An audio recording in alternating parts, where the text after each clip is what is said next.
These are the voyages of SV Prism. The crew on board are searching for exotic landscapes and foreign cultures as they sail their 33-foot sailboat beyond horizons.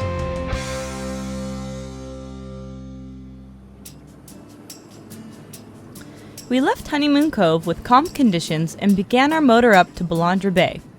The Sea of Cortez is known for these light conditions, so it's important to keep your engine in top running order.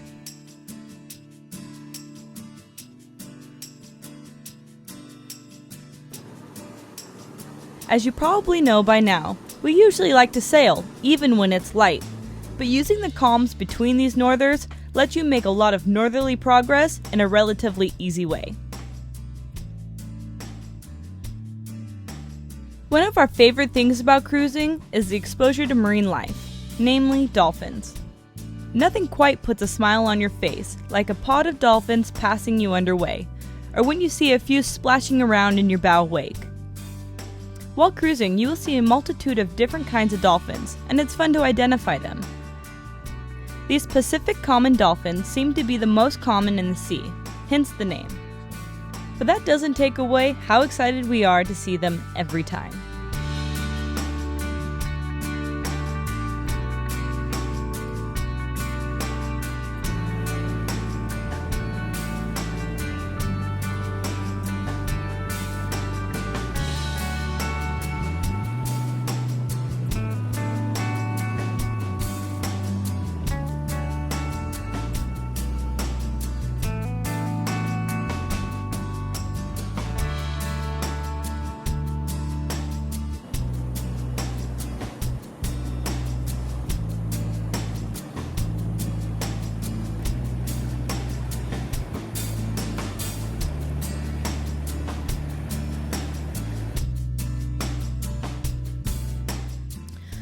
Bandre is another crossroads for cruisers in the sea, as it's roughly halfway between San Carlos and La Paz.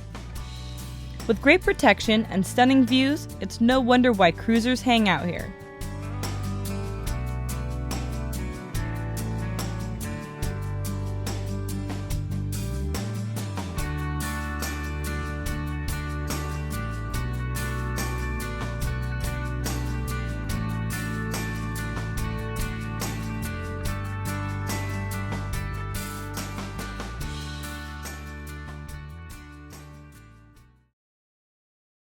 The next day, we decided to get on the red paddleboards and check out the bay. The water here was surprisingly clear and full of life. But at a chilly 68 degrees, it's not too inviting to swim in. Oh, turtle right here, Shan. The water temperature in the sea fluctuates heavily depending on the season. In the winter, the average temperature is about 65 degrees Fahrenheit, about 18 degrees Celsius.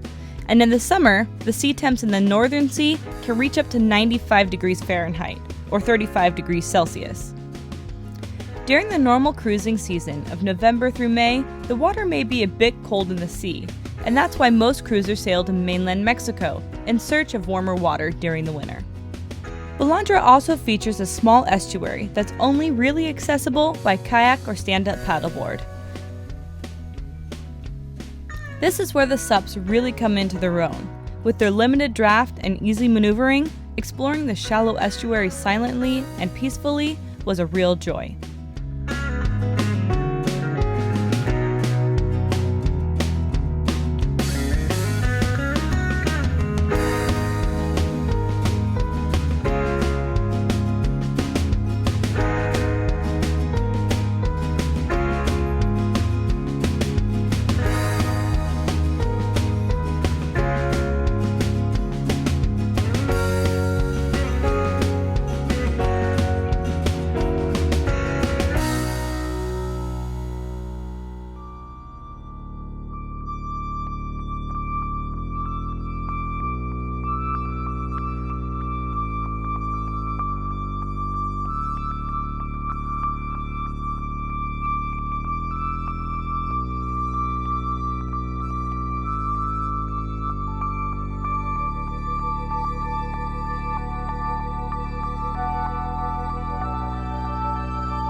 Finishing up our estuary tour, we headed back to Prism to enjoy another amazing Sea of Cortez sunset.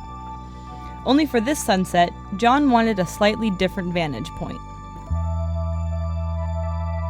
Going up the mast in a calm anchorage is a fun experience, especially when you have the mast steps, so it's not overly taxing on the person staying on deck.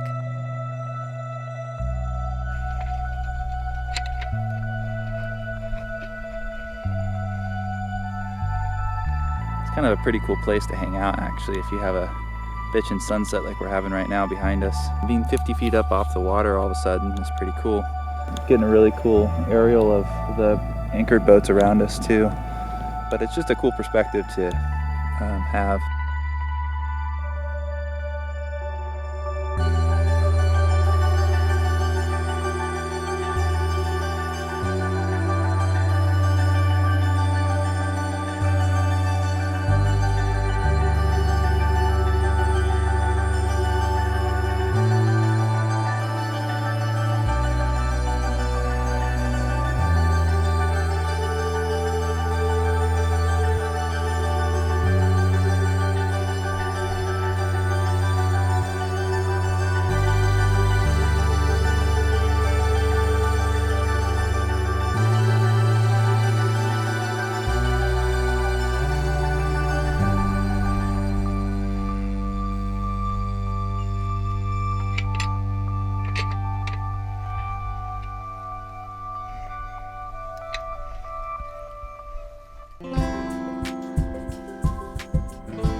Bandre has many hikes and trails to do. There's even a trail that bisects the entire island that allows you to go to the windward side, which features a massive white beach. For us, we just wanted to start off easy, and a hike to the top of the closest mountain will give us a good vantage point of the bay. Looks like there's a park service guy waving us down, telling us to step off the mountain. I don't know. I know there's bighorn sheep on this island. There might be hunters out here, and they might not want us to get shot, so that's probably what they're doing. But we almost made it to the top, but we're gonna retreat now. I'm gonna try to get my shot before we get really kicked off. After talking to the ranger, hunting was indeed the reason for his yelling. It's rumored that to hunt these sheep costs thousands of dollars for the hunter, and they're only given a short window to claim their prize. Our hike was intruding into their lucrative hunting operation, so for our safety, the ranger asked us to stay close to shore till the hunters were gone. With hiking suspended until further notice, we decided it was time to move on. The fact that our red paddleboards are inflatable makes them easy to store on board, perfect for any cruising boat. It takes about 10 minutes to deflate and stow the boards under our dinghy Falcor. These toys have made cruising a lot more fun.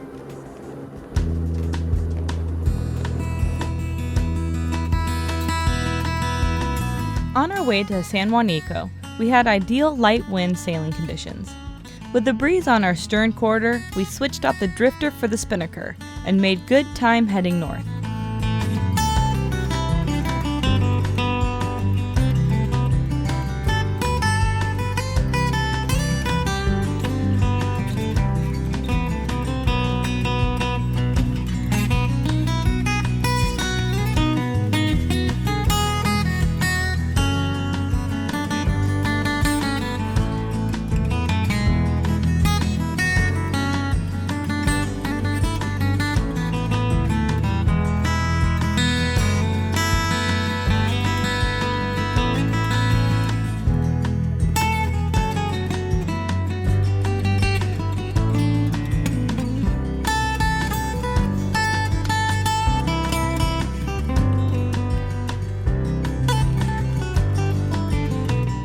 Are you preoccupied, John?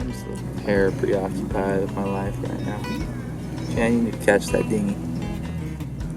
I just got too much stuff going on right now. Nothing like cheap cocktails. Like cheap women.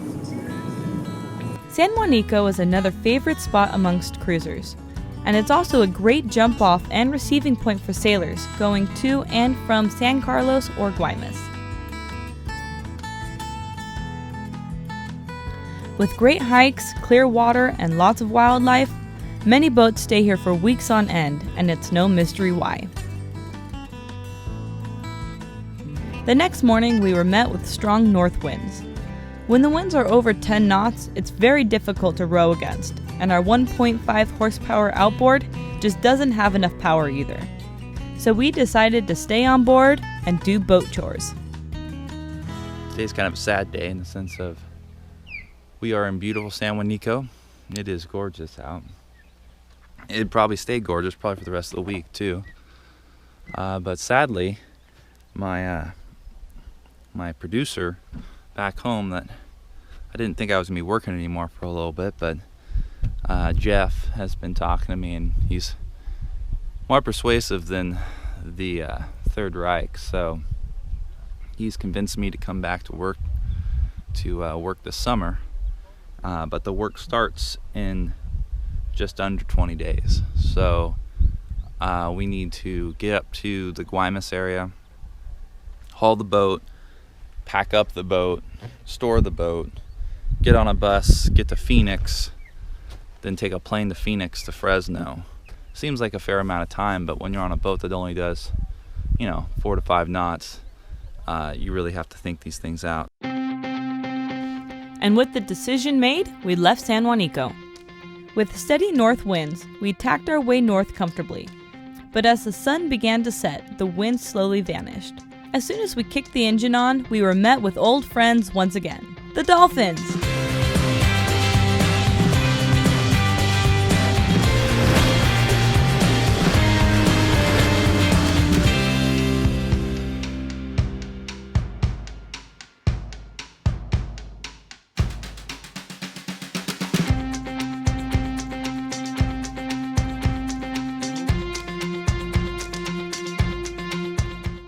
We watched our last sunset over the peninsula as we said goodbye to Baja. The next morning, we enjoyed our first sunrise come over the mountains of mainland Mexico.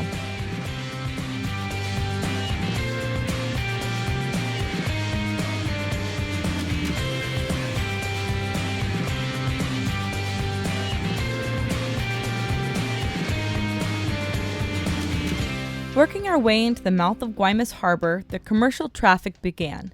Guaymas is the largest commercial port in the Sea of Cortez, and until recently, it was never really considered a stop for cruising vessels. Cruisers now flock to Guaymas every summer because it's safe from hurricanes, but mostly because it's cheap. Real cheap.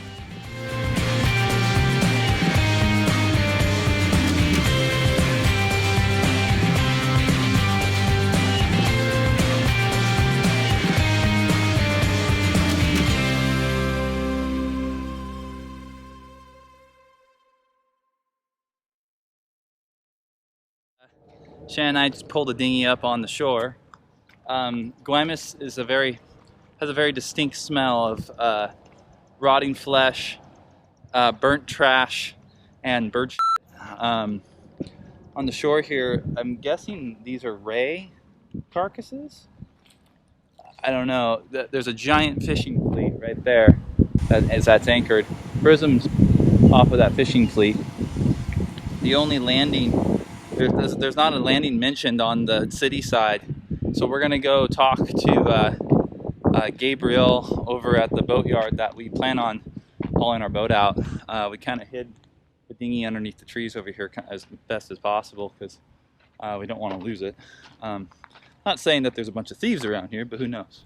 After walking to the boatyard and discussing our haul out and costs, we made our way back to the boat and moved over to the Fauna Tour Marina. We got a slip, and the decommission of Prism began. This is part of decommissioning the boat, is changing the oil. You basically shove this thing down the the dipstick hole, and pump it. We tested out the local bus system to get to the Tufesa bus terminal in downtown. The Tufesa charter bus we would be getting on in a week would take us from Guaymas to Tucson, Arizona for $35 apiece. Our next mission was to make a full boat cover to help protect Prism from the scorching Sonoran desert sun. We had found a heavy-duty PVC fabric at the local hardware store for a good deal. Now we just needed to design the cover, something that neither of us had ever done. To start a project of this size, we needed to spread out our fabric to be able to transfer our measurements to our fabric. We modified the old adage of measure twice and cut once to measure 5 times, then another 5 times, wait a day, measure again, then cut. And it proved to be an effective way of not wasting any fabric.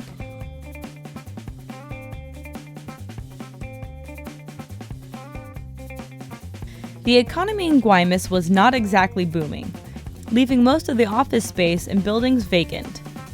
Lucky for us, we asked the marina with a friendly smile if we could use one of these spaces to do this project.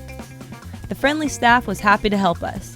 They even got the electrician there to reconnect the power. Not too bad for $8 a day.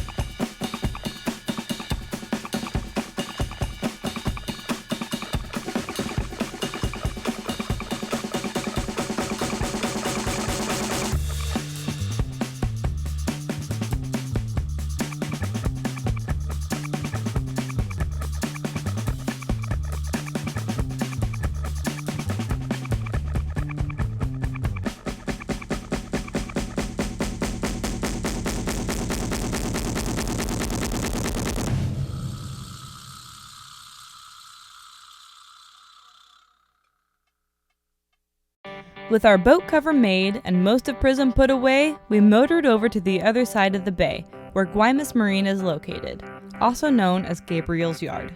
I'm unstaying the forestay and inner forestay, which I've never done at the same time with the night stuff. Kind of frightening a little bit, but the Lord should take it fine.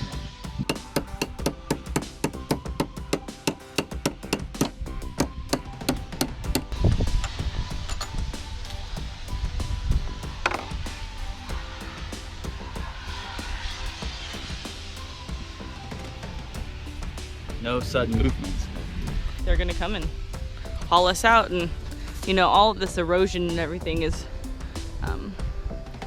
very soothing to know that our 25,000 pound boat will be traveling over that. Joy.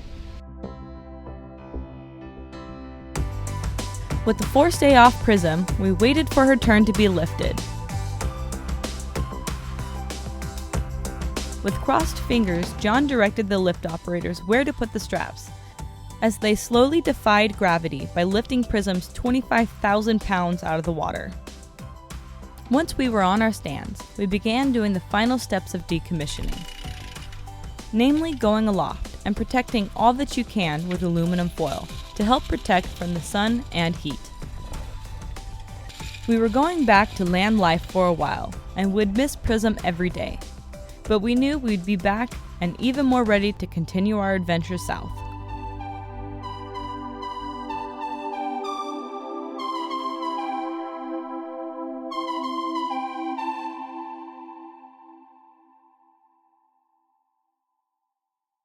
Next time on SV Prism. We get on our bus for our interesting journey back to the States. From bus to plane, we slowly made our way back home to California.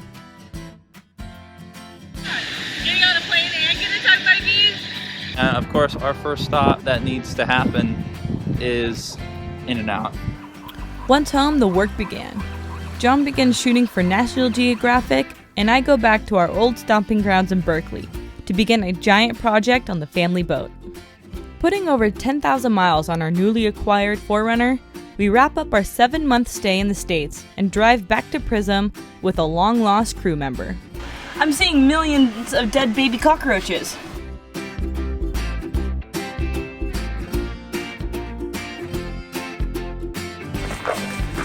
I'll do it. Once back to the boat, a whole new list of major projects begins, as we do our best to get in the water by Christmas.